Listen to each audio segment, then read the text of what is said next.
नमस्कार दोस्तों, कैसे हैं आप? उम्मीद है अच्छे ही होंगे।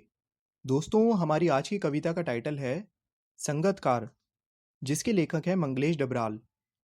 तो आइए दोस्तों शुरू करते हैं। दोस्तों, इस कविता में कवि ने संगतकार के बारे में बताया है। संगतकार उसे कहा जाता है जो मेन सिंगर या गायक के साथ पीछे से गाता है और जब-जब गायक की आवाज़ लड़खड़ाने लगती है, तब-तब संगतकार अपनी आवाज़ से गायक की आवाज़ को बाँध लेता है, उसे बिखरने नहीं देता। लेकिन उसे उतना फ़ेम नहीं मिलता जितना कि मेन सिंगर या गायक को मिलता है।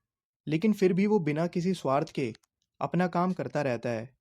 उसी संगतकार या जिसे हम सपोर्टिंग सिंगर बोलते हैं, उसी के बारे में कवि ने ये कविता लिखी है।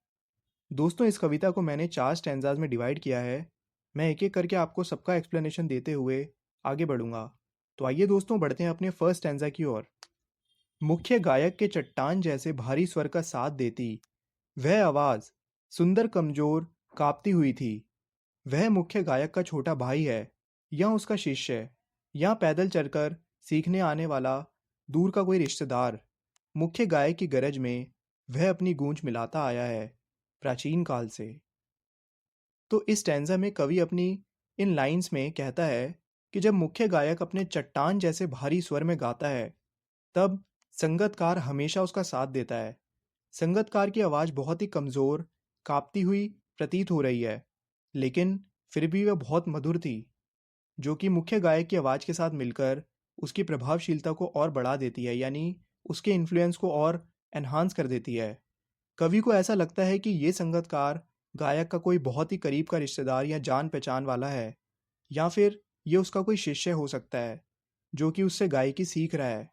इस प्रकार वह बिना किसी की नज़र में आए, निरंतर और लगातार अपना कार्य करता रहता है। आइए दोस्तों अब अपने सेकंड स्टैन्ज़ा की ओर बढ़ते हैं।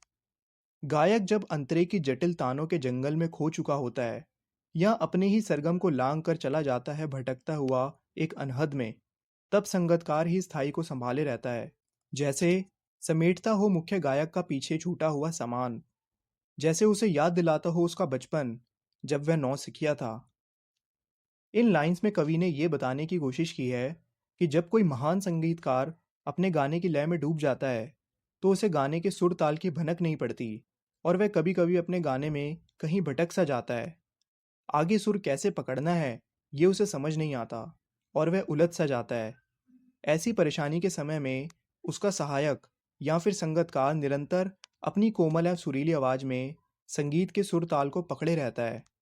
वह मुख्य गायक को कहीं भटकने नहीं देता और संगीत के सुर ताल को वापस पकड़ने में उसकी सहायता करता है।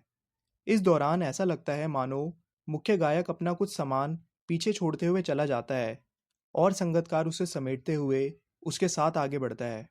इससे मुख्य गायक को उसके बचपन की याद आ जाती है, जब वह संगीत सीखा करता था और अक्सर स्वर भूल जाया करता था।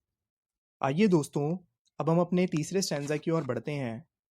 तार सप्तक में जब बैठने लगता है उसका गला, प्रेरणा साथ छोड़ती हुई, उत्साह अस्त होता हुआ, आवाज से राग जैसा कुछ गिरता हुआ, तभी मुख्य गायक को ढांढस बधाता कहीं से चला आता है संगतकार का स्वर। कभी कभी वह यूं ही दे देता है उसका साथ, ये बताने के लिए कि वह अकेला नहीं है और ये कि फिर से गाया जा सकता है, गाया जा चुका राग। इन लाइंस में कवि कहता है कि जब मुख्य गायक ऊंचे स्वर में गाता गाता थक जाता है और उसके अंदर गाने की इच्छा एवं एनर्जी समाप्त हो जाती है, तो उसके स्वर नीचे आने लगते हैं और तब उस वक्त मुख्य गायक का हौसला बढ़ाने और उसके स्वर को फिर से ऊपर उठाने के लिए सहायक का स्वर पीछे से सुनाई देता है। यह सुनकर मुख्य गायक में फिर से ऊर्जा का संचार हो जाता है और वह अपनी धुन में गाता चला जाता है। कभी कभी तो संगतकार सिर्फ इसीलिए गाता है मानो वो मुख्य गायक यानी मेन सिंगर को यह एहसास दिला रहा हो कि वह अकेला नहीं है और कभी कभी एक राग को दोबारा भी गाया जा सकता है। आइए दोस्तों, अब हम अपने चौथे और आखिरी स्टैन्ज़ा की ओर बढ़ते हैं। और उसकी आवाज़ में जो एक हिचक साफ सुनाई देती है या अपने स्वर को ऊंचा ना उठाने की जो कोशिश है, उसे विफलता नहीं, उसकी मनुष्यता समझना चाहिए। इन लाइंस में कवि ने एक सहायक के त्याग को दिखाया है, जो खुद की प्रसिद्धि यानी फेम एवं मान सम्मान की परवाह किए बिना मुख्य गायक के साथ गाता चला जाता है। उसे इस बात की भी चिंता रहती है कि कहीं वह मुख्य गायक से ज़्यादा अच्छे स्वर में ना गा दे, और इसी कारणवश उसकी आवाज़ में एक संकोच या हिचक साफ सुनाई देती है। वह हमेशा अपनी आवाज़ मुख्य गायक से धीमी रखने की कोशिश करता है। वह अपनी आवाज़ को मुख्य गायक की आवाज़ से ज़्यादा ऊपर नहीं उठने देता। इससे उसकी विफलता नहीं, बल्कि उसे उसका बड़प्पन एवं मनुष्यता समझनी चाहिए। यानी दोस्तों, इस पोयम के माध्यम से कवि ने संगतकार के एक बहुत बड़े योगदान को दिखाया है।